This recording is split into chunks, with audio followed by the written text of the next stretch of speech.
So the question that's asked is, why is it important for leaders to know themselves? And for me, it's a very simple statement that leadership starts at home. And so you have to be able, as a leader, to know what your strengths are and what gets you into trouble. And also, as a result, how to work with other people who may be different from you. Knowing who you are, knowing what your values are, what you stand for, what you're strong in, what you need a little bit of help with, can help you be a better manager and help you be a better leader because you come from your heart.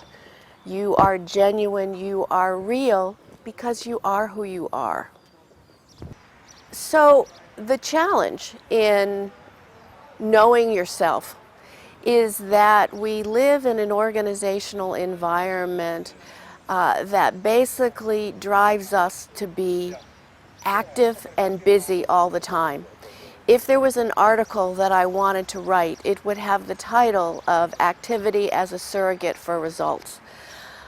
Because what I see in a lot of organizations is people being very busy, very active, very involved, but not necessarily working smartly or doing the right thing. And I like to talk to folks about taking some firehouse time. And I use a firehouse as a metaphor for time in which you can focus on the people who work around you, get to know them, and also spend a little time getting to know yourself, taking some time off, gaining some perspective, understanding that to be effective and to be the most effective we can be, we actually have to take some time off. We can't be working all the time.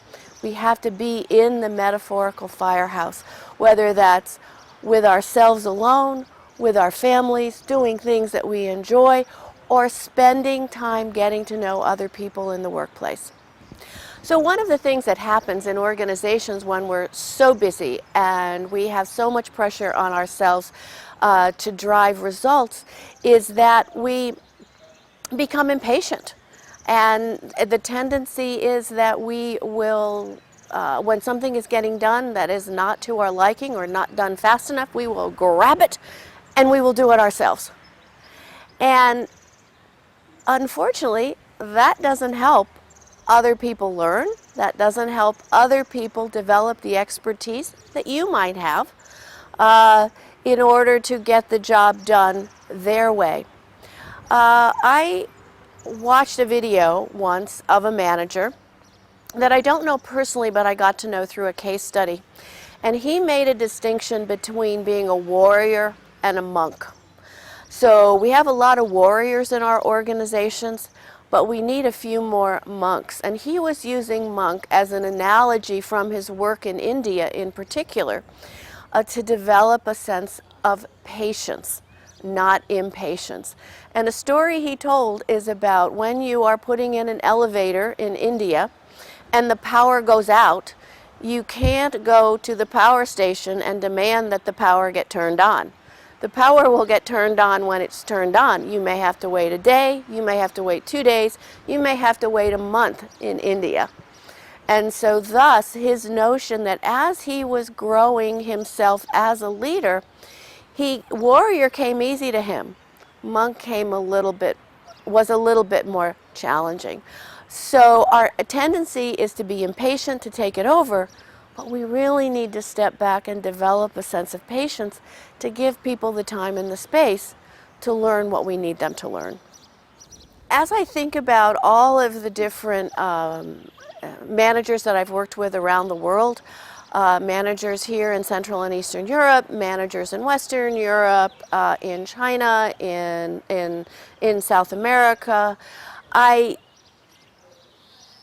come to the same conclusion, oddly enough, and that is that people are basically the same. In terms of the dimensions of warrior and monk, any of us might have a different kind of balance in terms of monk and warrior, but we have to be able to do both. The challenges differ by region. The preparation for the challenges may differ by where you sit in the world, but fundamentally we are all individuals who need to learn both how to get results and how to get those results in terms of developing and leading other people.